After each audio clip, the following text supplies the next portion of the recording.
All right, so our next speaker is Emily Barney. And Emily and I met at a recent conference in LA. I was so impressed with her offering, her staff, her professionals.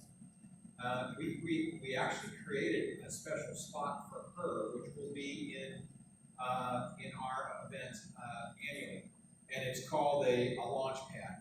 And basically, it's the premise to allow somebody who is just launching their offering a public forum to not only gain information, but get the word out about what they're doing and garner valuable input from all of you. Anyway, welcome, Emily.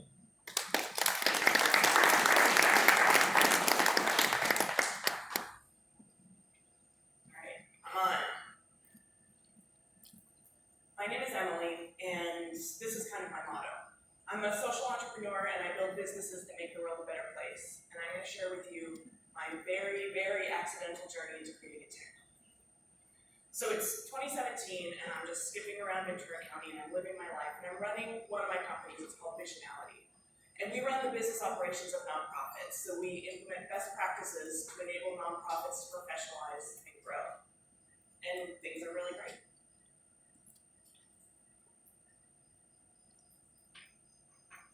I get a call in the middle of the night and my friend says, come and get me right now. The fire is coming for my house and I can't get my car out of the gate. And I remember driving up the hill and watching the fire burn down the hill, and there's embers everywhere and I can't breathe because of the smoke. We got my friend out safely, and we wake up the next morning and 500 homes had burned in the Thomas fire the first night. For a short period of time, it was the most destructive wildfire in California history. Half of my team is evacuated, I'm evacuated, we all know at least one person who lost their home. And so I decided to close my company for 2 weeks, and I paid my employees to take care of themselves and the people that they love. And I thought that I would take a vacation. And my team over there is laughing because I don't really take vacations. So I decided I had to get involved.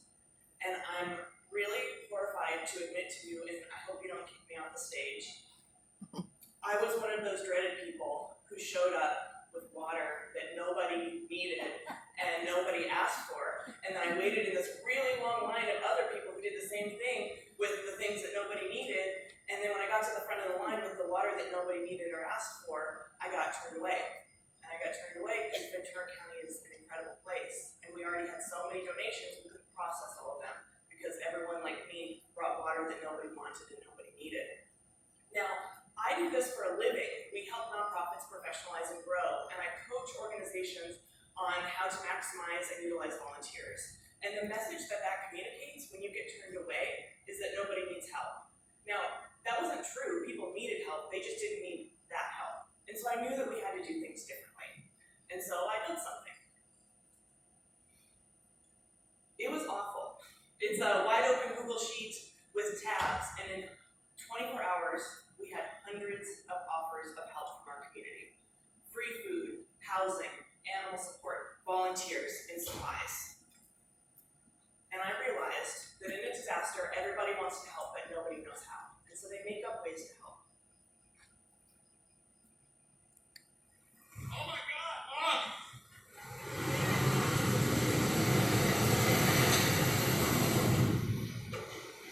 Close the door!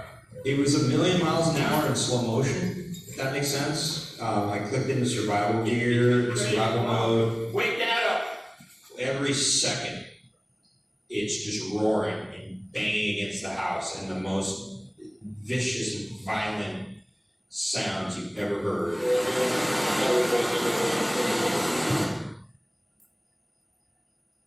The Montecito debris flow was unexpected and truly unimaginable.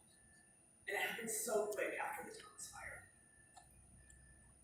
The hill came down, and 65 homes disappeared in the middle of the night, and 23 of our neighbors were killed. I saw boulders the size of fire trucks in the middle of neighborhood streets, and cars that had washed miles down the road into the ocean. And nobody knew what to do. And then I got another call. This time it was from Senator Hannah Beth Jackson's office. She said, The 101 freeway is closed, and our primary concern is moving critical personnel on either side of the slide. The 101 is the only way to get north or south. So the two options when it was closed was a 5-hour drive each direction on a road that wasn't meant for traffic, or a 2-hour boat ride, and by the way, we had big swells, and it was usually sold out. So I put a call out to our community, and holy meatballs, we got free pilots and we got free planes. We flew surgery follow-up appointments.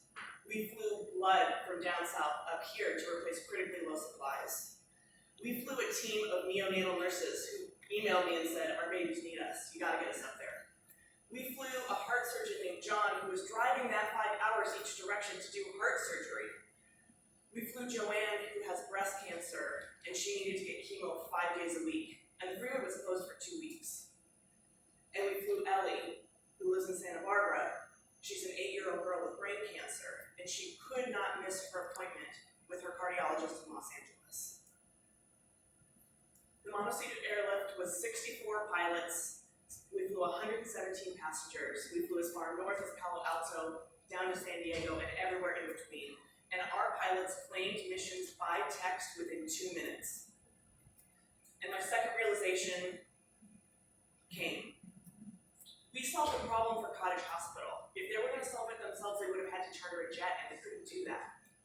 We professionalize the community response, and we are nimble, and we have a higher risk tolerance than our larger partners. We mobilize the community to help itself. So now, I'm here. Thanks. It's 2 years later, and we responded to 6 disasters. And we've gotten to do some really cool things. We got masks donated to our farm workers during the Thomas Fire. We got hay donated and delivered to evacuated horses. We got housing for hundreds of people, getting them out of the shelter and into temporary solutions. We got a guy named Wiley his first pair of shoes when he lost his home in the Thomas Fire. We hosted a kids camp during the Woolsey Fire with our local sports academy. They trained a volunteer to be a Red Cross shelter. You can't just do that. And so we turned it into a 2-week kid camp, and we served 3,500 kids. We have a store at the Oaks Mall where our survivors can shop for free and they get to recover with dignity. And we even got Wi-Fi to an evacuation shelter in Camarillo when internet was down across the county during the Woolsey Fire. Check it out. Do you see that time? It is 2:26 a.m. I just saw Emily post that they needed oil and for someone to go do it. And so I'm awake, I just got home and said, oh crap, I guess I'm it. So guess who's gonna go search for oil at 2:26 in the morning to take it up to the hills of Camarillo?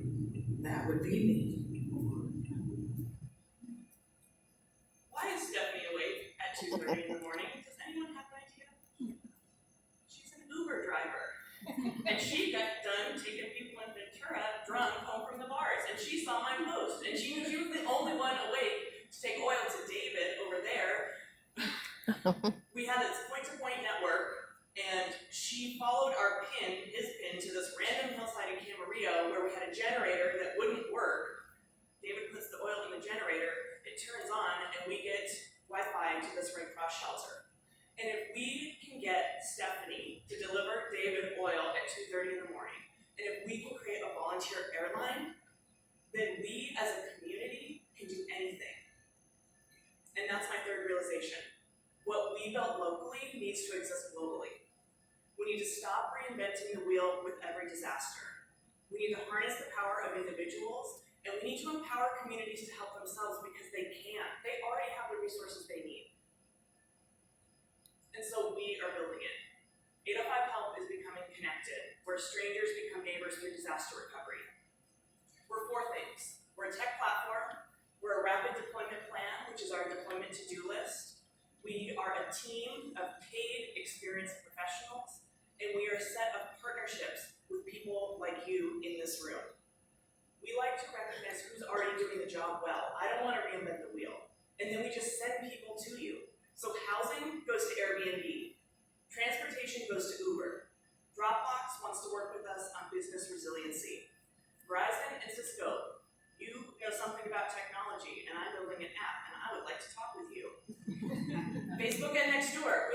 find common, like, let's go get a cup of coffee tomorrow. What we build locally needs to exist globally. And we, together, the people in this room, get to change the face of disaster recovery. So let me show you how it works. Clark lost his ranch last night in the fire. And so he creates a profile on Connected and creates a mission. His barn burned down, but thankfully, their beloved horse Cinnamon escaped, and they need housing for Cinnamon for a couple weeks. And Diana gets a notification that there's a mission that matches her preferences. Everybody swipes right, and they're connected. They use in-app messaging to arrange all the details. And Diana shares a picture of her horse Buster and Cinnamon on Facebook, which encourages her family and friends to get involved in recovery.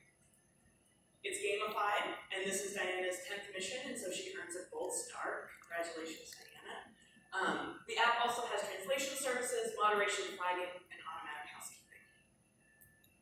As a company, we connect help with need, like getting Wiley his first pair of shoes. We solve big, small, and unique problems like the airlift. We find a way to say yes to every offer of help, like our kids' camp. And we do community education and pre-disaster preparedness, because prepared communities are resilient communities. Everybody has a place in the recovery. Imagine if everyone had this app in their pocket. And that's why I'm here, standing between you and your lunch. I know what I'm building this time. We are a social good startup with global aspirations. Traditionally, two resources are left on the table during disasters: the community and the power of technology. And you all in this room have very specific expertise on how to mobilize those two assets. And so I'm inviting you to help create the future. Our priorities are to create partnerships, scale our platform, and deploy through CSR. And we need you. We need your investment, we need your collaboration, and we need your resources. I'm going to leave you with my big vision. We are bringing the gig economy to philanthropy. Because every day in every community, somebody needs help. And every day in every community, somebody wants to help. They just don't know how. Connect to strangers into neighbors. We connect help with need in small, large, and amazing ways. And we are the future of humanitarianism. So I hope you come and talk to me during lunch, because together we get to change the